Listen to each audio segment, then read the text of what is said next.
Hola a todos y bienvenidos a este nuevo video con el que seguiremos avanzando en el tema de energía potencial y conservación de energía. Este capítulo es el capítulo posterior al capítulo en el que hacemos la introducción al concepto de trabajo y al teorema del trabajo de la energía, y lo que hace es complementarlo un poco. ¿Listo? Entonces, primero recordemos que en el curso ya sabemos leyes de Newton, que realmente la más importante es esta, que nos dice que la fuerza total es igual a la masa de un objeto multiplicada por su aceleración, y que realmente para lo que nos interesa en el curso, para las aplicaciones que nos interesan en el curso, representa una teoría general del movimiento. Es decir, con esto se puede describir cualquier objeto macroscópico. Y eh, y también sabemos que si la fuerza llega a depender de la posición o del tiempo, entonces utilizar estas leyes de Newton puede llegar a ser complejo. Por otro lado, tenemos el teorema del trabajo y la energía, que está muy relacionado realmente con la segunda ley de Newton, y que nos dice que el trabajo total realizado sobre un cuerpo debe ser igual a la diferencia de energía cinética de ese objeto. Ahora, esto pues representa una nueva forma de describir los sistemas, y aunque es más sencillo, porque fíjense que esta es una ecuación escalar, esta es una ecuación vectorial, y siempre pues es más fácil trabajar con cosas escalares, la consecuencia de esta formulación es que no aparece el tiempo. ¿Listo? Ahora, lo que vamos a hacer es modificar un poco esta formulación para hacerla un poco más rica conceptualmente y hacer una definición todavía más general de lo que es la energía potencial, de lo que es la energía, incluyendo la energía potencial. Entonces, hablemos inicialmente de la energía potencial gravitacional. Y para empezar a hacer la definición de energía potencial gravitacional, pues lo que quiero es que veamos estos tres ejemplos de movimiento. ¿Listo? Fíjense que en el primer caso lo que tenemos es aquí una masa m que va de y1 a y2. En el segundo caso la misma masa va de y2 a y1. Y en el tercer caso la misma masa también va de y2 a y1, pero siguiendo esta trayectoria un poco extraña. Bien. Ahora, en clase nosotros ya vimos que el trabajo que hace la energía potencial gravitacional, que hace la fuerza gravitacional, es decir, el trabajo que hace el peso en cualquier movimiento, solamente depende de donde yo arranqué, de donde yo terminé, y depende de si subí o de si bajé. En el caso en el que subimos, como la fuerza va hacia abajo y nuestro desplazamiento va hacia arriba, el trabajo es negativo.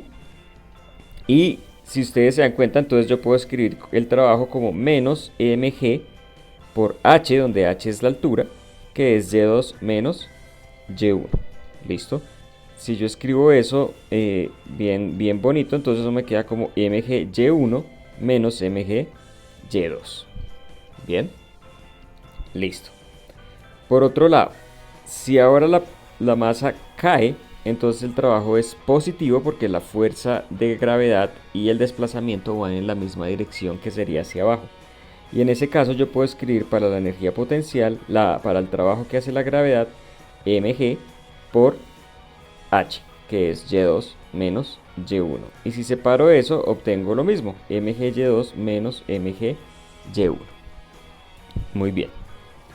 Ahora, en este caso, si ustedes, aquí aplicamos lo que vimos, que el desplazamiento horizontal no hace ninguna contribución al trabajo que hace la gravedad, entonces vamos a obtener exactamente lo mismo que en el caso anterior, es decir, mg y2 menos mg y1. ¿Listo? Y lo que quiero que nos demos cuenta en cualquiera de los casos es que el trabajo nos da igual a una función evaluada al principio, de donde arrancamos, menos una función evaluada al final. Aquí es una función evaluada al principio menos una función evaluada al final.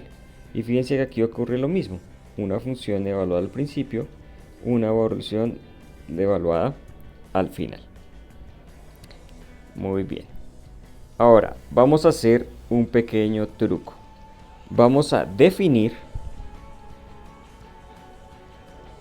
Ahora, fíjense también otra cosa. Esta función es la misma en todos casos. mg por donde estoy, mg por la altura, mg por la altura, mg por la altura, mg por la altura, mg por la altura. Entonces, vamos a definir ahora una función que de ahora en adelante vamos a llamar energía potencial gravitacional y la vamos a definir así, como m por g por h. En donde h va a ser alguna altura medida con respecto a algún origen de coordenadas que tengamos. Entonces fíjense que cuando yo hago esa definición, vamos a ponerle el nombre a esto lo vamos a llamar energía potencial gravitacional. ¿Listo? Entonces, si yo hago esta definición, ustedes estarán de acuerdo en que el trabajo que hace la fuerza de gravedad siempre se puede escribir como la energía potencial inicial menos la energía potencial final. Independiente si el movimiento es para arriba o para abajo, yo lo puedo generalizar escribiéndolo así, como energía potencial inicial menos energía potencial final, o de pronto un poquito más bonito para lo que vamos a hacer después, menos U final menos U inicial. ¿Listo? Ahora, ¿para qué nos sirve hacer esta definición? Pues la respuesta es la siguiente. Recordemos el teorema del trabajo y la energía.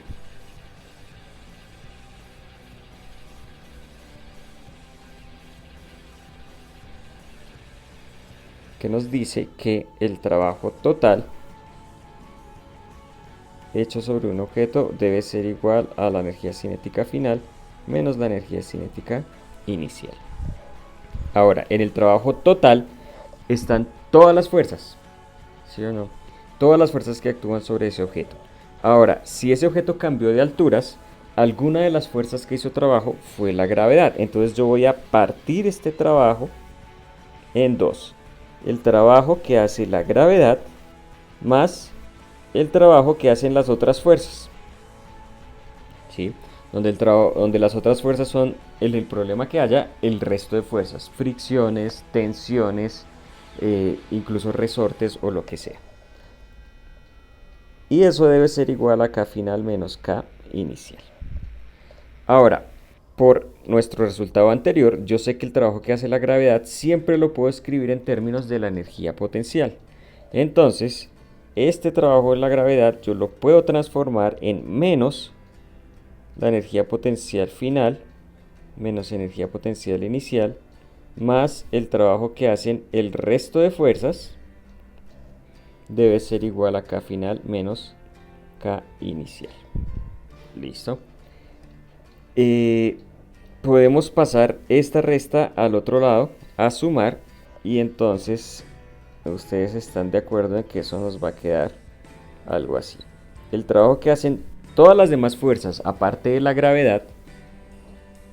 Sí, recuerden que en ese otras ya no tengo en cuenta la gravedad ya la tuve en cuenta aquí.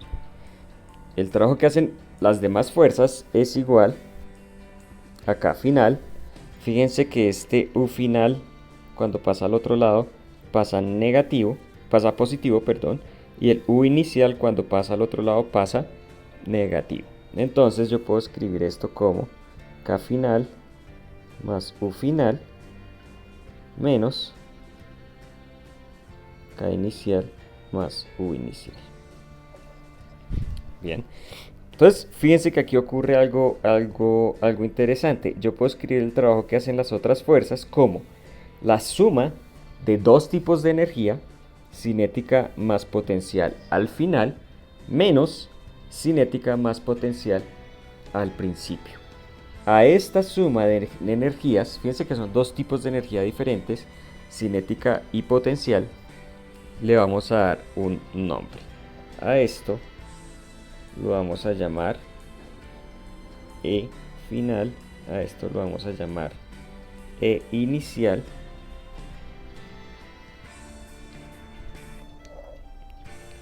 en donde E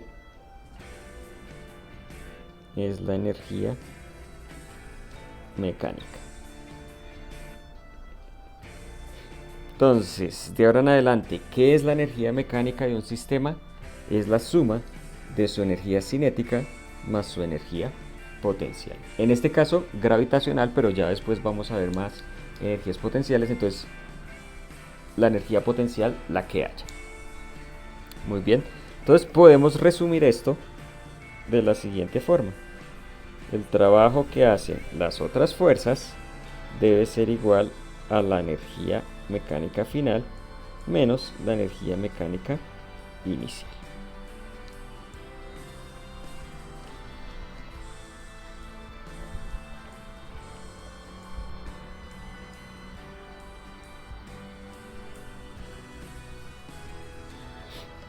Listo, muy bien. Entonces, fíjense, hemos hecho varias cosas interesantes. La primera es que definimos la energía potencial gravitacional. La segunda es que pusimos eso en el teorema del trabajo y la energía. Y la tercera es que definimos también la energía mecánica y encontramos así cuánto vale o reescribimos el teorema del trabajo y la energía en términos de esa energía mecánica y en términos del trabajo que hacen las fuerzas diferentes a la gravedad. Muy bien. Ahora, bueno, ¿qué significa la energía potencial gravitacional?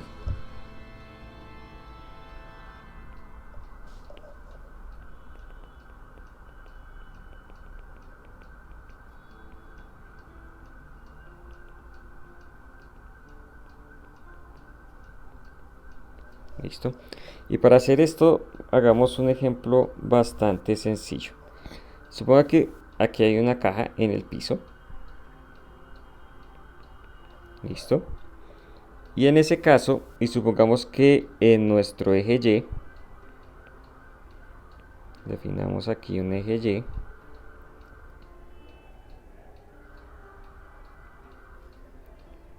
este es el 0. Bien.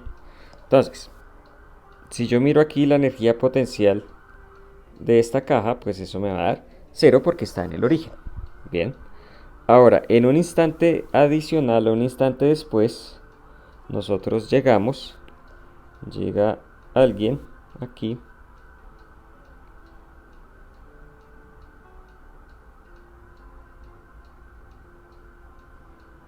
y levanta la caja.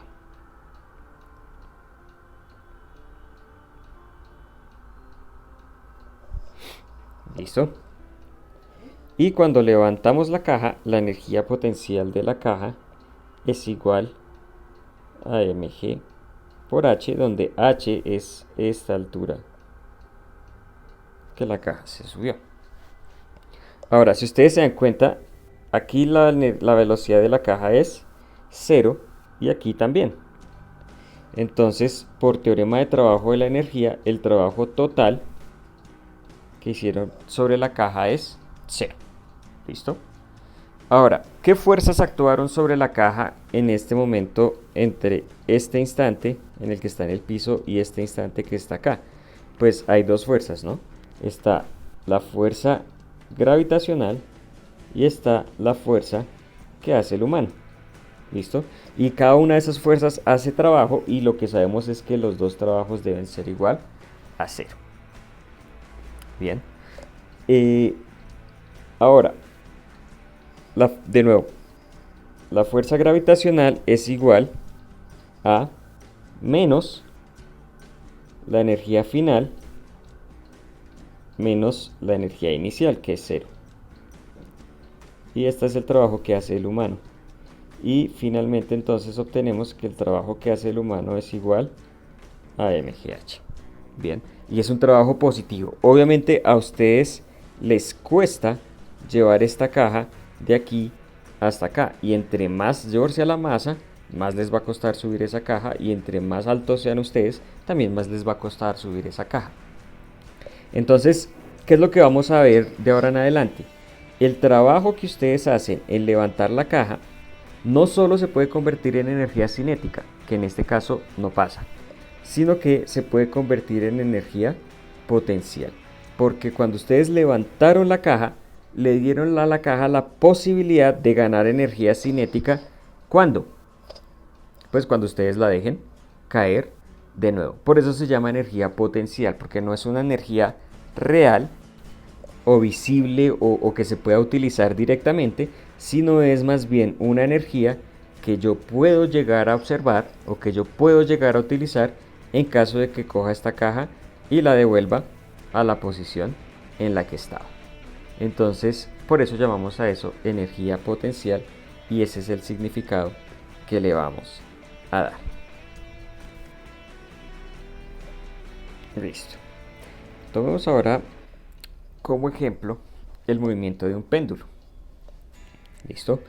Si ustedes observan esta masita, pues esta masita todo el tiempo va a estar sujeta a dos fuerzas. Una, la del peso, y otra aquí, la de la tensión. Bien.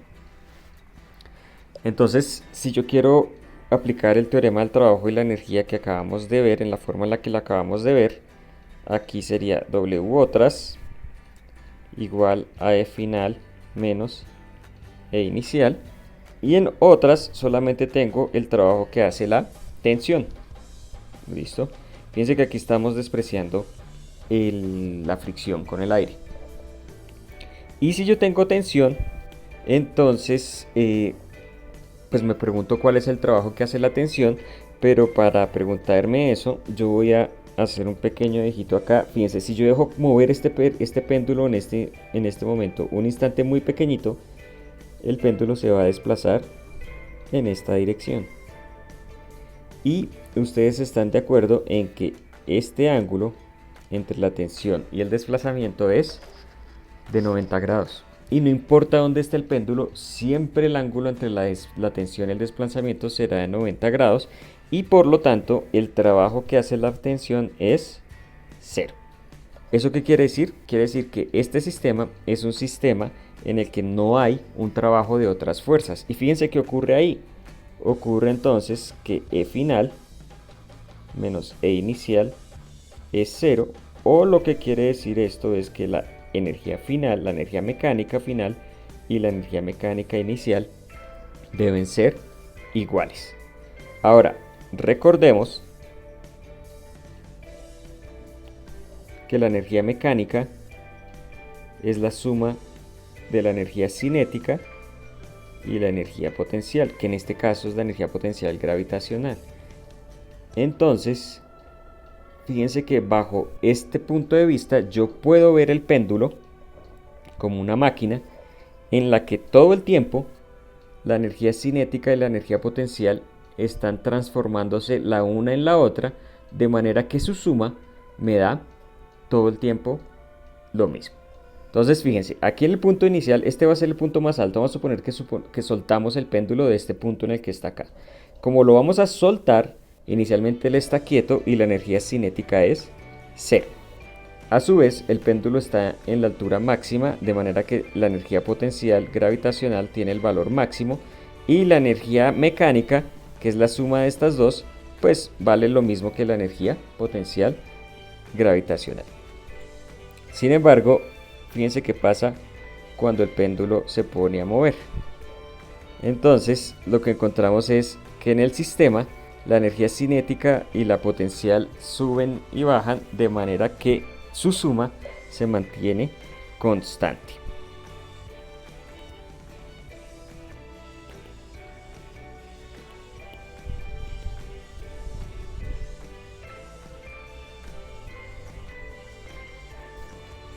Veámoslo una vez más y dense cuenta que es en este punto en el que la energía potencial es mínima que la energía cinética es máxima. Es decir, este es el punto en el que el péndulo tiene la mayor velocidad. Y así entonces vemos este sistema como un sistema en el que transformamos continuamente energía cinética y energía potencial. Pero resulta que la única energía potencial con la que trabajaremos no es la energía potencial gravitacional, sino que además hay una energía potencial elástica.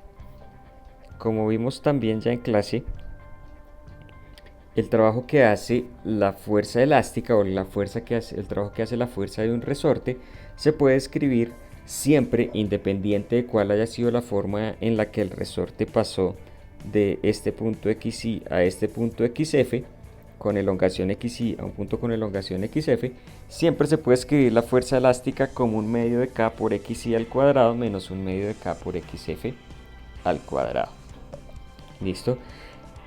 Eso quiere decir que si yo defino de nuevo la energía potencial elástica como un medio de k por x al cuadrado, ¿sí? Es una función que depende de la posición, el trabajo que hace la fuerza elástica se puede escribir en forma general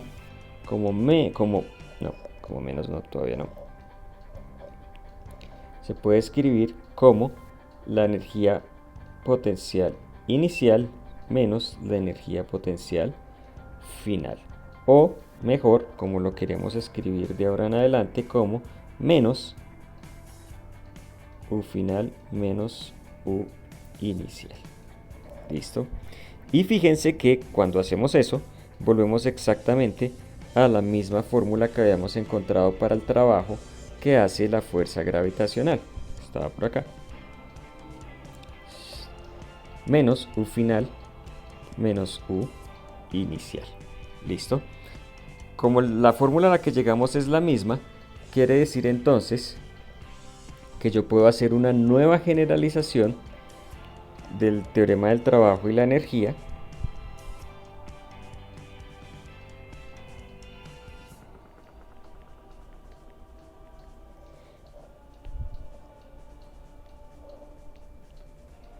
que va a incluir ya no solo a la energía potencial gravitacional, sino además a la energía potencial elástica. Es decir, yo voy a pasar de decir trabajo total igual a K final menos K inicial a trabajo que hace la gravedad más trabajo que hace la fuerza elástica más el trabajo que hacen las demás. Y eso debe ser igual a K final menos K inicial.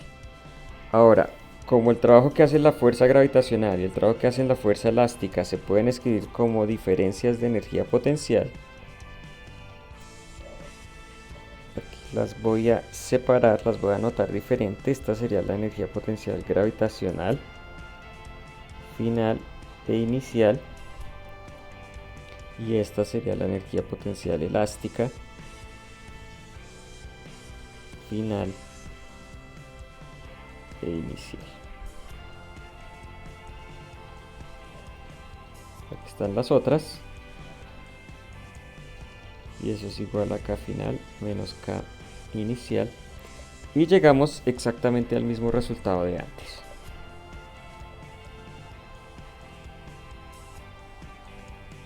Que el trabajo que hacen las otras fuerzas es igual a la suma de energía potencial y suma de energía cinética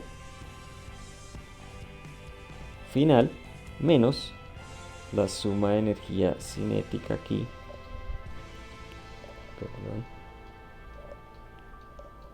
la inicial, más la energía potencial gravitacional inicial más la energía potencial elástica inicial. ¿Listo? Y de nuevo vamos a escribir esto como la energía mecánica final menos la energía mecánica inicial, simplemente diciendo que energía mecánica es igual a cinética más potencial, pero haciendo la marca de que esto incluye potencial gravitacional y elástico. Y esta es la formulita con la que vamos a trabajar nuestros problemas. Bien, es la fórmula general con la que vamos a trabajar nuestros problemas. Ahora, ¿cuándo hay que utilizar energía potencial gravitacional? Pues cuando importe, es decir, cuando yo tenga un sistema en el que la altura esté cambiando y en el que la energía potencial gravitacional esté cambiando. ¿Cuándo debo utilizar energía potencial elástica? Pues de nuevo, cuando importe, es decir, cuando en el sistema que estemos trabajando haya resortes o haya fuerzas elásticas que se puedan describir como un resorte.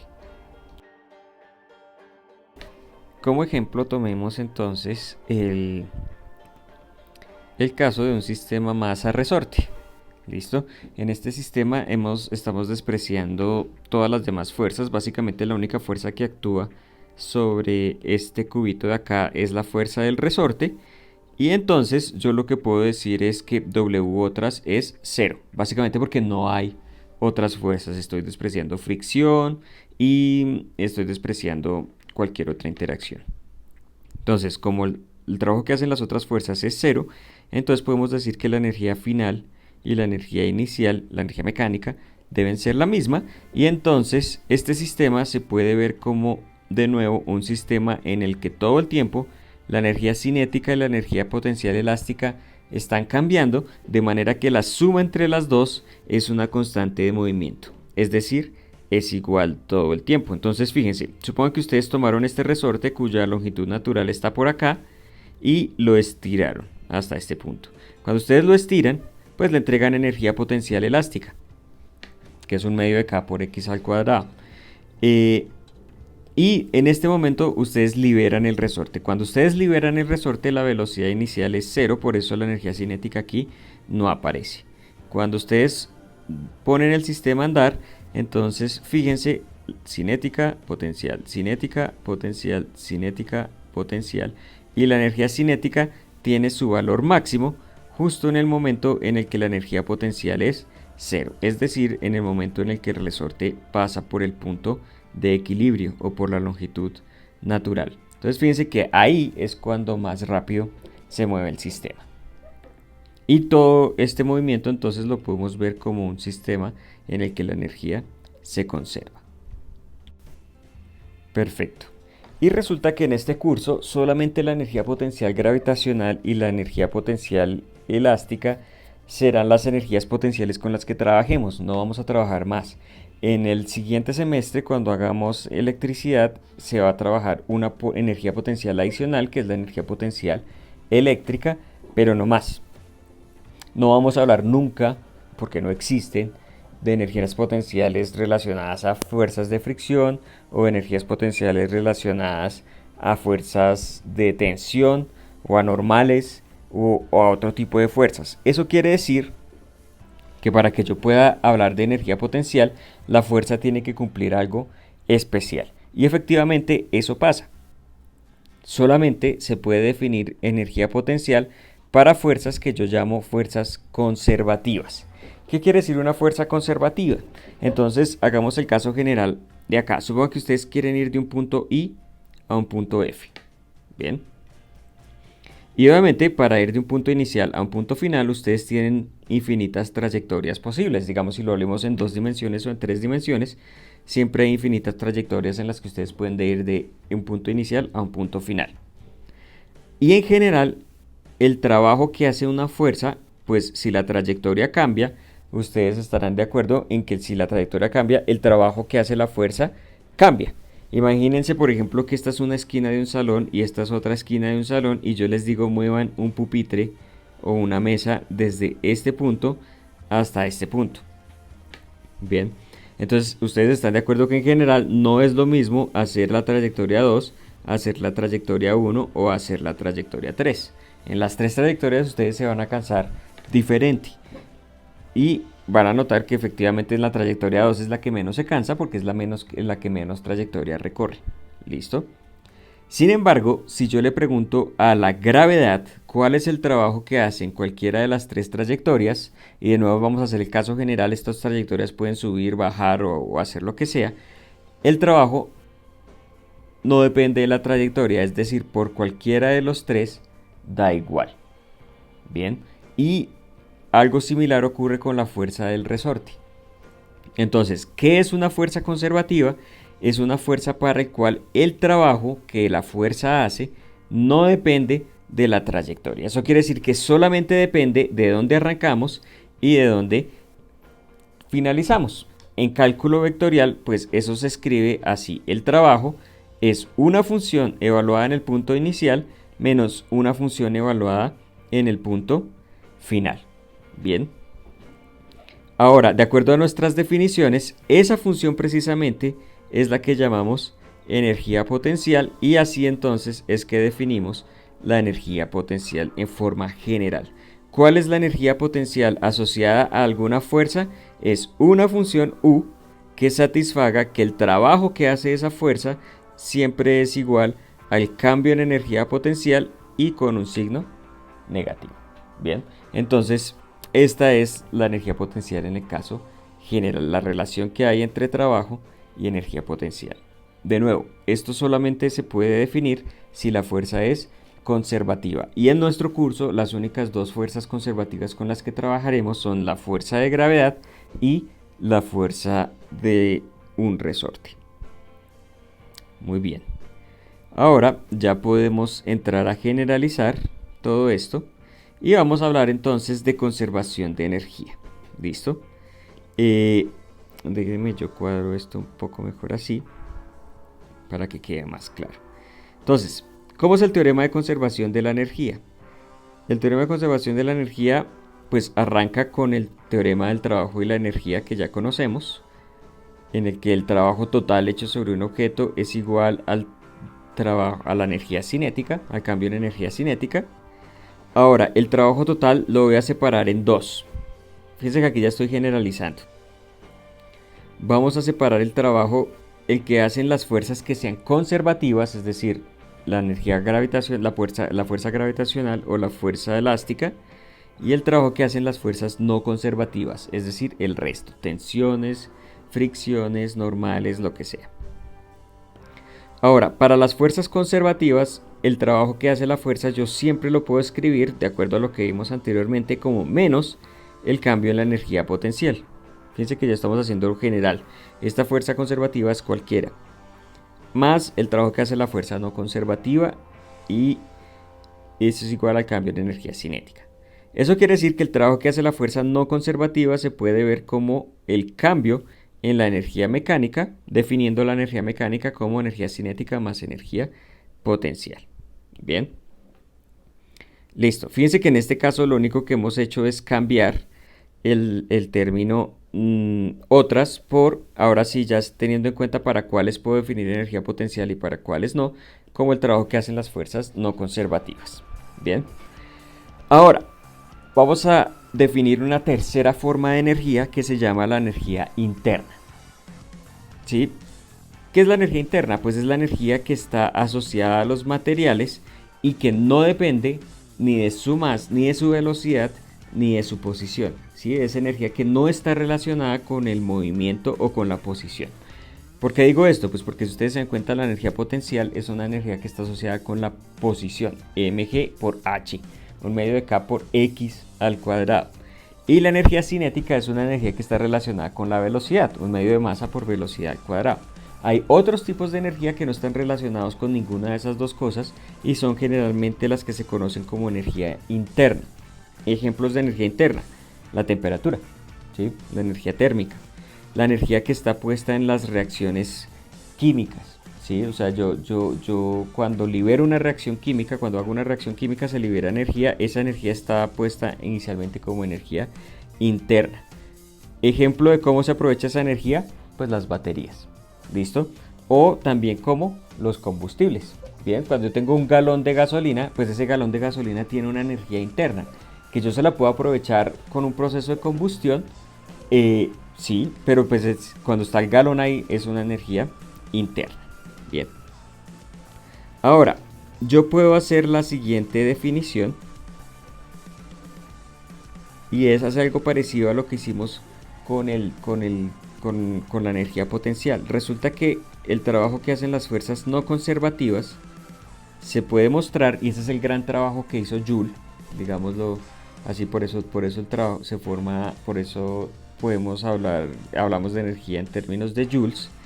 Joule mostró que el trabajo que hacen las fuerzas no conservativas es igual a menos, de nuevo un menos, el cambio en energía interna de un sistema. Perdón, que esto aquí está mal.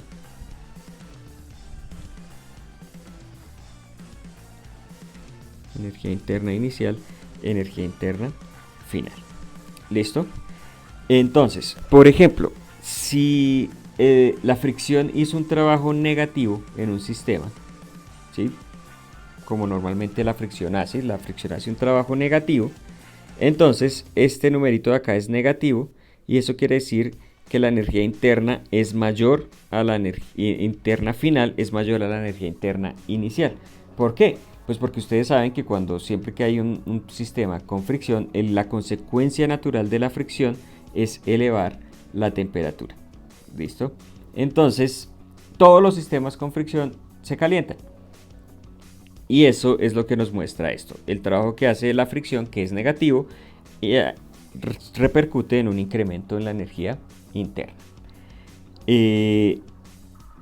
Ahora, con esta definición, entonces fíjense que yo puedo reescribir el teorema del trabajo y la energía, o nuestro teorema del trabajo y la energía de la siguiente manera. Menos el cambio en energía interna menos energía interna inicial debe ser igual a KF más UF menos KI más UI. Y si ahora yo paso esto al otro lado, fíjense que esto me va a quedar algo así. Me dice que la suma en un sistema de la energía cinética más la energía potencial más la energía interna antes y después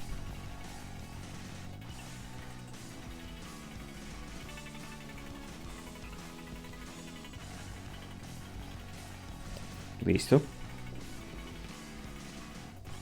Debe ser la misma. ¿Sí o no? Independiente de si hay fuerzas conservativas, no conservativas o lo que sea. Fíjense que aquí ya llegamos a un resultado completamente general. Si a esto yo le doy el nombre de la energía total final del sistema y esta es la energía total inicial del sistema, entonces lo que nos dice esto es que para cualquier sistema, independiente de las fuerzas que actúen sobre él, la energía total final debe ser igual a la energía total inicial. ¿Listo? Y a eso es a lo que llamamos entonces el teorema de la conservación de la energía. La energía total en un sistema se debe conservar. Este es el resultado que tenemos acá. Y fíjense que el concepto de energía inicialmente aparece como una herramienta matemática para resolver las ecuaciones o las leyes de Newton por un ladito, pero después toma mucha más relevancia como un concepto y como una cantidad que efectivamente existe. Y pues si ustedes se dan cuenta, el discurso en energías, especialmente en épocas como las actuales, cobra bastante relevancia.